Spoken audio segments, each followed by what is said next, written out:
Sekjen PD Perjuangan bertemu dengan Sekjen Partai Demokrat bahas peluang koalisi di Pilpres mendatang. Juru bicara Partai Demokrat bilang pertemuan itu menindaklanjuti nama AHY yang masuk radar bakal cawapres Ganjar. Pertemuan Sekjen PDIP Hasto Kristianto dan juga Sekjen Partai Demokrat Teguh Rifki Harsya berlangsung pada Minggu sore kemarin. Dalam suasana santai, keduanya membahas tentang strategi di pemilu mendatang. Keduanya juga membahas rencana pertemuan Ketua DPP PDIP, Puan Maharani dengan Ketua Umum Demokrat Agus Harimurti Yudhoyono. Ya, sambil menunggu. Bang Teguh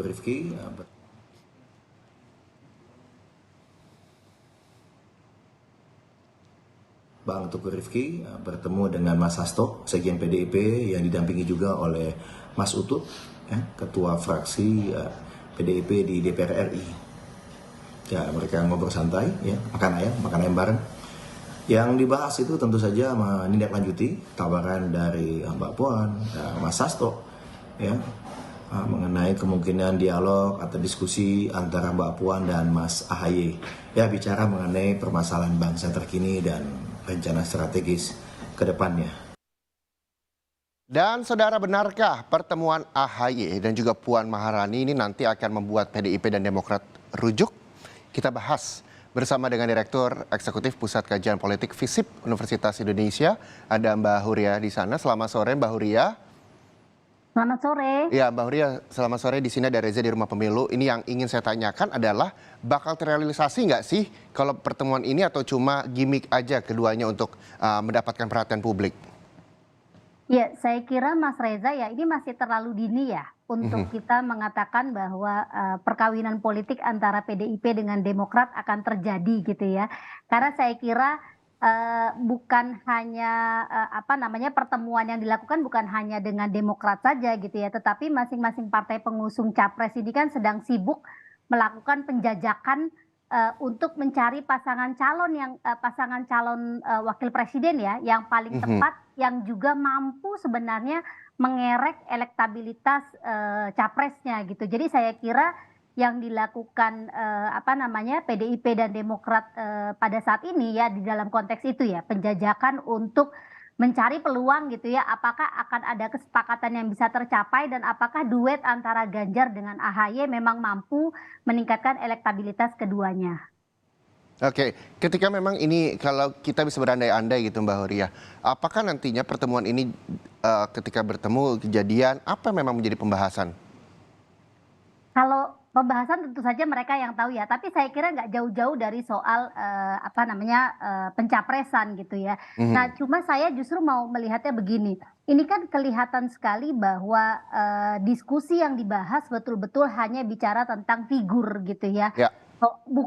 Bukan lagi bicara tentang apakah misalnya ada kesamaan visi, ada kesamaan program gitu ya yang mau dilakukan. Jadi kita bisa melihat sebenarnya tadi juga statement dari pengurus Partai Demokrat ya, kelihatan gitu ya bahwa ini betul-betul murni soal peluang untuk menjajaki pasangan masing-masing gitu ya.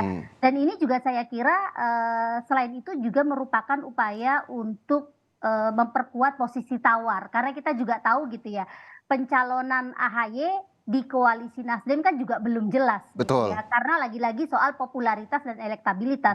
Jadi saya kira diskusi yang sekarang ini berlangsung antara PDIP dan Demokrat juga di dalam rangka untuk meningkatkan bargaining tawar juga gitu ya. Jadi apakah secara langsung Mbak Huria isu ini diangkat untuk tes pasar kepada publik terkait dengan elektabilitas keduanya?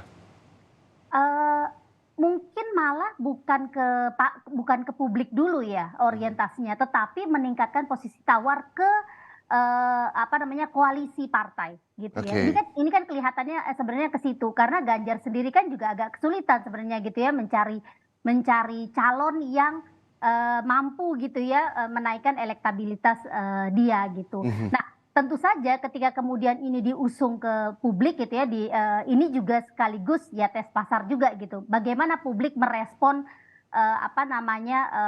duet gitu ya antara Ganjar dan AHY. Iya, Mbak, tapi kalau misalnya kita melihat ke belakang, sejarah dari partai politik PDIP dan juga Demokrat ini tidak pernah bersatu, bahkan dari kedua orang tuanya, baik itu orang tua dari AHY, Pak SBY maupun Mbak Puan, Ibu Megawati. Anda melihatnya dan menilainya seperti apa, Mbak?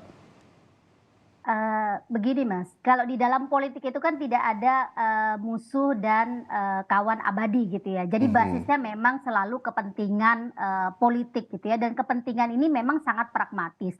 Kita juga bisa melihat sebenarnya konflik yang terjadi antara PDIP dengan Demokrat di masa lalu kan ini juga karena persoalan apa namanya pencalonan di Pilpres gitu ya. Jadi tidak ada konflik yang basisnya ideologis gitu ya, di mana misalnya kedua partai punya garis kebijakan yang sangat berbeda gitu. Nah, saya kira kalau melihat sekarang saja gitu ya, antara apa namanya Megawati dengan SBY kan juga sudah beberapa kali bertemu gitu ya. Dan ketika kedua partai punya orientasi untuk bisa mengusung kadernya kemudian memenangkan Pilpres, saya kira koalisi ini sangat mungkin terjadi jika tadi ya kesepakatannya memang bisa tercapai, dan juga misalnya tidak ada tawaran yang lebih pasti gitu ya di koalisinya Nasdem, PKS dan Demokrat. Oke, nah ketika memang pertemuan ini jadi dan ada posisi tawar-menawar seperti Mbak Uria tadi sampaikan, Mbak Uria melihatnya seperti apa respon dari koalisi Nasdem dan juga PKS nanti? Eh, Kalau saya kira ya, karena kan sekarang kan kita belum mendengar ya pernyataan dari Nasdem maupun juga PKS. Cuma selama gitu ya capres dan cawapres ini belum ditetapkan, apapun bisa dilakukan oleh para apa namanya oleh partai-partai politik gitu ya dan para ketua partai masing-masing gitu. Jadi penjajakan ke sana ke sini itu ya akhirnya menjadi hal yang lumrah gitu ya untuk dilakukan. Bisa jadi mungkin penjajakannya juga dalam rangka memperluas gerbong koalisi misalnya gitu. Nah, tetapi saya kira Mas Reza, kalau misalnya apa namanya duet AHY dan Ganjar ini terjadi, maka Nasdem dan PKS gitu ya harus bekerja keras juga untuk mencari partner koalisi tambahan gitu, karena Nasdem dengan PKS saja kan nggak cukup kuat gitu ya untuk mendorong apa namanya capres yang mampu gitu ya punya popularitas yang tinggi. Oke, berarti kita tunggu saja nanti apakah memang terjadi pertemuan dan nantinya akan dipilih menjadi bakal calon wakil presiden dari Ganjar Pranowo. Kita tunggu saja nanti untuk informasi berikutnya. Terima kasih sekali lagi Direktur Eksekutif Pusat Kajian Politik FISIP Universitas Indonesia Mbak Huria atas waktunya. Sama-sama Mas Reza, terima kasih.